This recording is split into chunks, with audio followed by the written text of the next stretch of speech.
नमस्कार दोस्तों। आज हम देखते हैं मुख्यमंत्री स्वनिधि योजना राजस्थान सरकार की फ्लैगशिप योजना है। इसके बारे में हम आज डिटेल से पढ़ते हैं। हम देखते हैं कि मुख्यमंत्री जो स्वनिधि योजना है 15 दिसंबर 2024 को सांगानेर जयपुर से ये शुरू की गई थी। ये आपको एक फैक्ट आपको याद रखना है। 15 दिसंबर 2024 को सांगानेर जयपुर से ये योजना शुरू की गई थी। और किस विभाग है इसका, नोडल विभाग कौन सा है जिसकी जो इसकी निगरानी करता है, जिसकी देखरेख में ये चालू है, तो स्वायत्त शासन विभाग है वो इस उसकी देखरेख में ये योजना चालू है। तो इसमें आपको दो पॉइंट यहाँ ध्यान रखने हैं। 15 दिसंबर 2024 को ये लागू हुई थी, शुरू की गई थी, और सांगानेर जयपुर से। कई बार पूछ लिया जाएगा कि स्वनिधि 15 दिसंबर 2024 को किस स्थान से शुरू हुई या चालू की गई, तो आपको ध्यान सांगानेर जयपुर से ये योजना 15 दिसंबर 2024 को शुरू की गई। और विभाग, नोडल विभाग कौन सा, स्वायत्त शासन विभाग है, ये आपको ध्यान रखना है।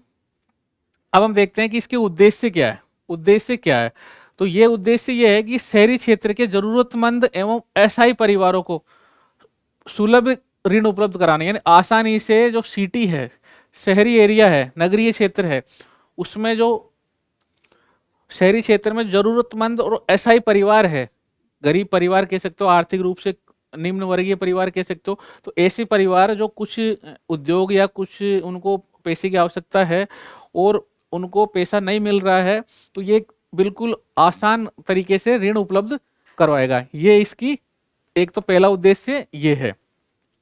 दूसरा है जो लघु व्यवसायी है और उद्यमों में पूंजी प्रवाह की वृद्धि करना। अब लघु व्यवसायी कोई सा भी हो सकता है। आप छोटा व्यवसायी जो छोटे परिवार स्तर पर घर के लोग ही उस व्यवसाय को कर रहे हैं, जैसे कि आप ये कह सकते हो कि अखबार की पॉलिथीन बनाना, वो भी एक उद्योग है, क्योंकि परिवार के लोग ही उस कार्य को कर रहे हैं। लकड़ी का कार्य कर रहे हैं, छोटा सा है, परिवार के लोग उसमें लगे हुए हैं, वो लघु उद्योग हो जाएगा। या परिवार के लोग मट बर्तन बनाते हैं मिट्टी के, वो भी एक लघु व्यवसायी है। उसके बाद में जरूरतमंद ऐसा ही परिवारों को आत्मनिर्भरता बना, उनको पैसा देकर, सुलभ ऋण देकर उनको आत्मनिर्भर बनाना, ताकि वो ऋण जाल में न फंसे और अपनी जो आर्थिक स्थिति है उसको उठा सके, अपना जीवन स्तर है, जीवन का जो रहन सहन है, लिविंग ऑफ स्टैंडर्ड है, उसको थोड़ा अप कर सके। ये भी इसका उद्देश्य है।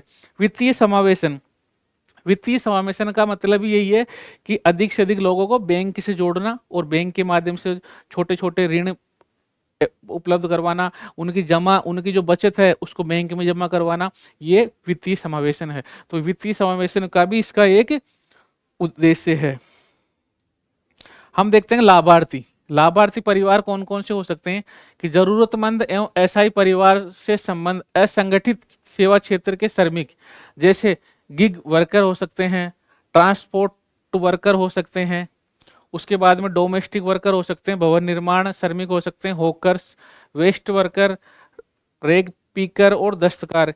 ये इसको डिफाइन किया गया है कि शहरी क्षेत्र में भी वो जो गिग वर्कर हम किसे बोलेंगे कि जो ये ओला, उबर, जो जोमेटो, ये जो डिलीवरी कर रहे हैं, ये भी गिग वर्कर में आते हैं।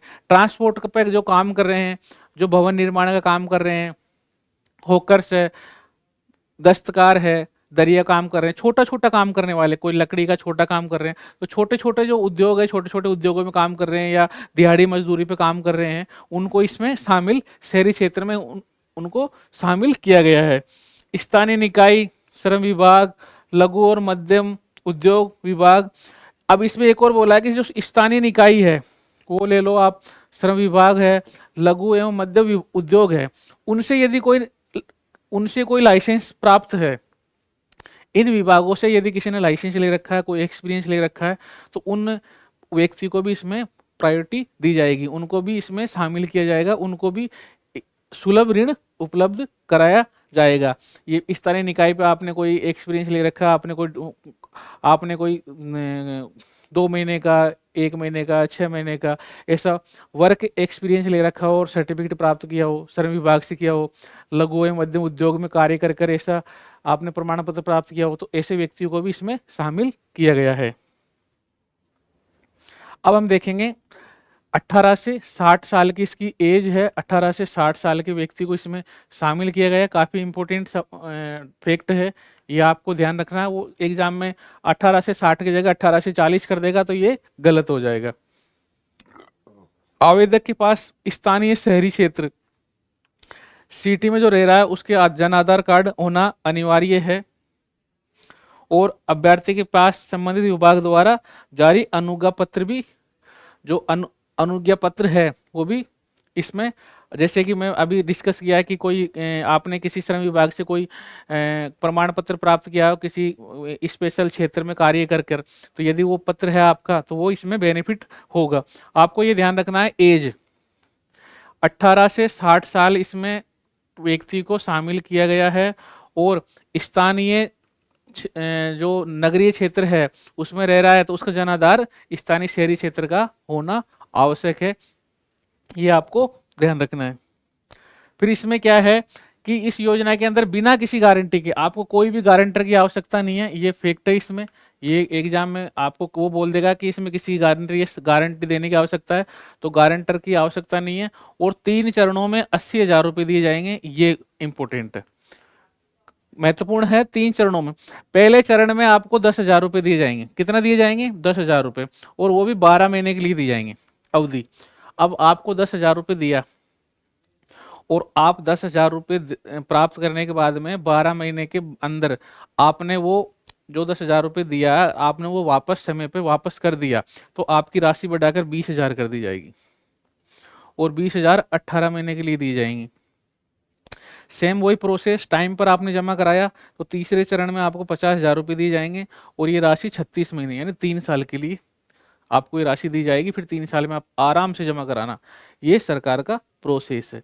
तो स्वनिधि, मुख्यमंत्री जो स्वनिधि योजना के माध्यम से एक ये जो योजना शुरू की गई है, शहरी क्षेत्र में ऐसे लोगों को, आप ये कह सकते हो कि सब्जी मंडी में कोई ठेला लगा रहा है और उसको 10,000 रुपये मिल जाए, तो वो 10,000 रुपये मिल जाए, 10,000 में अमरूद सब्जी कोई भी वो बेच के और अपना डेली होलसेल जो विक्रेता उसको पैसा दे दे और डेली अपना ठेला लगा ले, और एक निश्चित डेली बचत, वो धीरे धीरे बचत उसकी जीवन यापन का सहारा बन जाए, और वो 10,000 एक टाइम साल भर में 10,000 सरकार को या बैंक को जमा करा दे, सुलभ ऋण मिल गया उसको, तो ये उसकी आजीविका को बढ़ावा दे रहे हैं।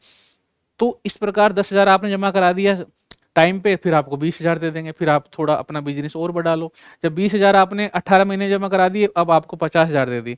अब आप 50,000 में आप बिजनेस को और विस्तृत कर सकते हो, व्यापक कर सकते हो, और 36 महीने का आपको टाइम दिया है कि समय पर एक निश्चित किस्त में 36 महीने में आप जमा कर सकते हो, यानी 3 साल में आप जमा करा सकते हो।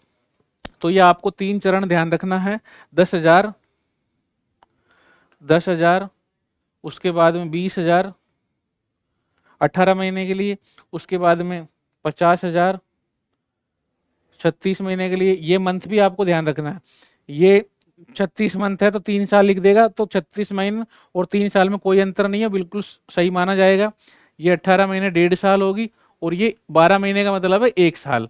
तो 1 साल यदि ऑप्शन में आता है, 1 साल कथन में आता है तो भी सत्य है, 12 महीने आए जब भी सत्य है, 1.5 साल लिखा हुआ है या 18 महीने आए तो भी आपको सत्य मानना है। और ये अवधि है, ये अवधि आपको ध्यान रखना है, क्योंकि एग्जाम में कथन के रूप में सवाल आए, डायरेक्ट सवाल पूछे कि प्रथम चरण में कितनी राशि है तो आप 10,000, या फिर कथन के रूप में पूछे तो ये 12 महीने भी आपको ध्यान रखना है। हो सकता है कि 12 महीने को वो 15 महीने कर दे 10,000। तो ये कंफ्यूजिंग नहीं करना, आपको सारी चीजें याद रखनी, रट्टा मार लेना या समझो, बिल्कुल आप 1-2 बार देखोगे चीजें समझ में आ जाएगी और आपको याद हो जाएगी, फिर आपका कोई सवाल गलत नहीं होगा।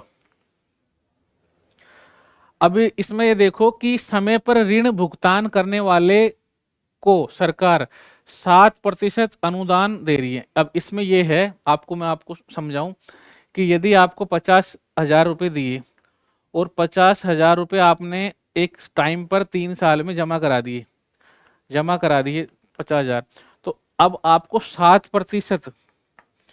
7% वार्षिक जो ब्याज है ये छूट मिलेगी आपको, यह अनुदान के रूप में आपको पैसा मिलेगा, यह आपको बेनिफिट है अनुदान। सरकार 7% वार्षिक जो ब्याज रेट है उस उतना आपको अनुदान दे देगी, उतना अनुदान आपको दे देगी। यानी 50,000 लिया तो 7% का वार्षिक होता है 3,500। तो कहीं ना कहीं आपको समय पर आप जमा कराओगे तो 3,500 रुपये आपको या तो छूट दे देगी या आपको वापस अनुदान के रूप में आपके अकाउंट में ट्रांसफर कर देगी, यदि आपने समय पर पैसा जमा कराया। तो 50,000 का सेम वही प्रोसेस है, 10,000 का 7% आपको वापस कर देगी, 20,000 का 7% आपको वापस कर देगी। ये सरकार के माध्यम से आपको समय पर जमा कराना, ये आपको सुविधा दी गई है अतिरिक्त। यदि आपने समय पर जमा कराया तो हम आपको 7% ब्याज अनुदान देंगे। ये भी हमें ध्यान रखना है, कहीं आपको एग्जाम में 7 की जगह 9 कर दे, 8 कर दे, 6 कर दे, वो गलत हो जाएगा, केवल 7%। राष्ट्रीयकृत वाणिज्य बैंक, क्षेत्रीय ग्रामीण बैंक, भारतीय रिजर्व बैंक द्वारा प्राधिकृत निजी क्षेत्र के अनुसूचित वाणिज्य बैंक व अनुसूचित बैंक, ये बोला कि ये संस्थाएं आपको ऋण देगी इस योजना के माध्यम से। इनको सरकार ने हैंडओवर कर दिया भाई, अगर कोई व्यक्ति आपके पास इस योजना के माध्यम से ऋण लेने आए तो आप उसको बिना किसी गारंटर के ऋण दे दो। क्षेत्रीय ग्रामीण बैंक हो गया, राष्ट्रीय वाणिज्य बैंक हो गया, कोई निजी क्षेत्र का अनुसूचित वाणिज्य बैंक जो आरबीआई ने, या अनुसूचित स्मॉल बैंक हो गया जो आरबीआई ने चिन्हित कर रखा है भाई, आपको ये इस सूची में है और ये सरकार की योजना के अकॉर्डिंग आपको ऋण देना है। तो ये भी आपको ध्यान रखना है। फिर हम देखते हैं कि एक ही ये सरकार के डॉक्यूमेंट से मैं ये स्क्रीनशॉट लेके आया हूं, इस स्क्रीनशॉट को समझना कि ये योजना है मुख्यमंत्री स्वनिधि योजना। इस योजना के लिए एक निगरानी समिति बनाई गई है, आपको ये ध्यान रखना है, निगरानी समिति। तो राज्य स्तर पर जो निगरानी समिति है, तो राज्य स्तर पर इन्होंने बोला है कि अतिरिक्त मुख्य सचिव, प्रमुख शासन सचिव और स्वायत्त विभाग की अध्यक्षता में योजना की निगरानी करेगा। ये कह रहा है कि यह अतिरिक्त मुख्य सचिव हो सकता है, प्रमुख शासन सचिव होता है, और शासन सचिव स्वायत्त शासन विभाग। तो ये जो इस योजना की जो निगरानी करेंगे वो अतिरिक्त मुख्य सचिव, प्रमुख शासन सचिव या शासन सचिव स्वायत्त विभाग। तो कई बार एग्जाम में ये पूछा जा सकता है मुख्यमंत्री स्वनिधि योजना की जो मॉनिटरिंग है, किसकी देखरेख में, राज्य स्तर पर कौन निगरानी करता है।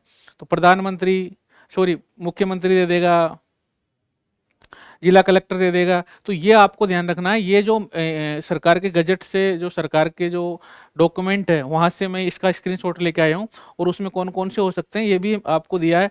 यानी प्रमुख शासन सचिव इसका अध्यक्ष हो सकता है, और स्वायत्त शासन सचिव, तो ये आपको देखो अध्यक्ष लिखा हुआ है, और अध्यक्ष प्रमुख शासन सचिव इसमें दे रखा है। साथ में इसने दे रखा है कि प्रमुख शासन सचिव तो है ही, साथ में यदि ये नहीं है तो अतिरिक्त मुख्य शासन सचिव भी इसका अध्यक्ष बन सकता है, और शासन सचिव भी इसका अध्यक्ष बन सकता है। ये राज्य स्तर पर है, काफी महत्वपूर्ण चीज है, महत्वपूर्ण बिंदु है।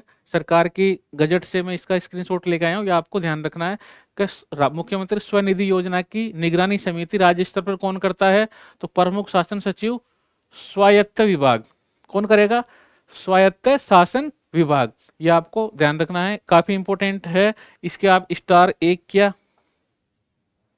1 स्टार क्या 3 स्टार लगा लो, 1 2 और 3, क्योंकि इसमें 3 तरह के अध्यक्ष बताएंगे। अगर अतिरिक्त मुख्य सचिव हो सकता है, प्रमुख शासन सचिव हो सकता है, या शासन सचिव स्वायत्त विभाग हो सकता है। तो इसके 3 स्टार लगा लो, इसको ध्यान रखना है, एग्जाम में पूछा जा सकता है। अब आ जाओ जिला स्तर पर। जिला स्तर पर इसकी कौन निगरानी करेगा भाई?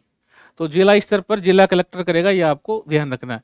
जिला स्तर पर आए तो जिला में प्रमुख सर्वे सर्वा होता है जिला कलेक्टर, तो इसकी निगरानी कौन करता है? जिला कलेक्टर करेगा, ये आपको ध्यान रखना है। सदस्य के बारे में पूछेगा नहीं, केवल और केवल ये पूछेगा इसका अध्यक्ष कौन होता है जिला स्तर पर, किसके अध्यक्षता में इसकी निगरानी की जाती है, तो जिला कलेक्टर में।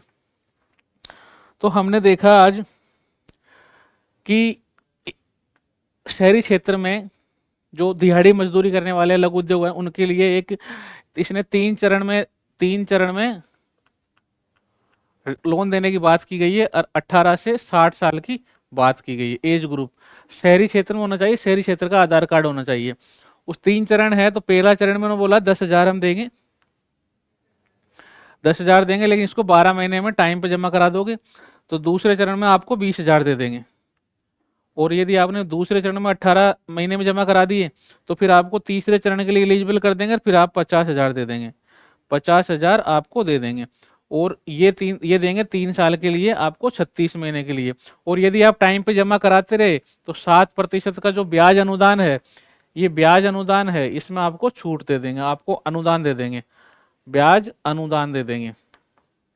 ठीक है, ये तो हो गया आपका फैक्ट। और निगरानी समिति राज्य स्तर पर होगी, इसकी करेगी, तो उसका जो अध्यक्ष होगा वो अतिरिक्त मुख्य सचिव,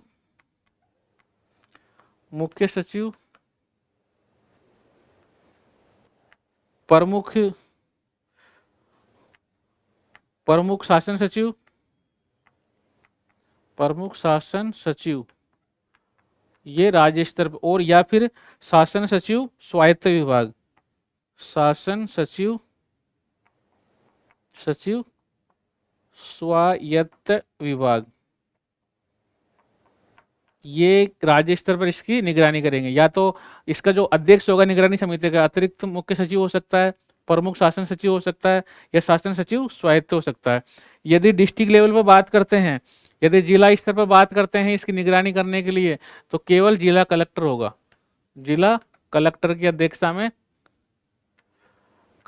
अध्यक्षता में इसकी निगरानी की जाएगी। यह आपको ध्यान रखना। आज हमने देखा मुख्यमंत्री स्वनिधि योजना, और इसके लगभग सारे के सारे हमने इम्पोर्टेंट जो महत्वपूर्ण जो बिंदु थे वो डिस्कस किया। मुख्यमंत्री स्वनिधि योजना राजस्थान में लागू है, और ये डेट ध्यान रख लेना आपको, 15 दिसंबर 2024। स्वायत्त शासन विभाग है, इसकी नोडल एजेंसी है, और जयपुर सांगानेर से शुरू की गई है। इसकी जो इम्पोर्टेंट जो भी महत्वपूर्ण तथ्य थे वो हमने आज डिस्कस किए, और बिल्कुल घबराने की कोई आवश्यकता नहीं है। एक एक योजना 10-10, 15-15 मिनट में आपसे डिस्कस कर रहे हैं, वो चीज़ें ऑटोमेटिक माइंड में सेट होती जाएगी, और एक साथ हम 25 की 25 फ्लेक्सिक योजनाओं को 2-2.5 घंटे में रिवाइज करवाएंगे, ताकि आपको ये चीज़ें बिल्कुल और अच्छे से कंप्लीट होगी। मिलते हैं नेक्स्ट वीडियो में। अगर इसकी PDF चाहिए तो हमारे टेलीग्राम चैनल है टारगेट फोरम, उस पर प्राप्त कर सकते हो, वहाँ आपको इसकी PDF मिलेगी। ठीक है, ओके, धन्यवाद, राम राम।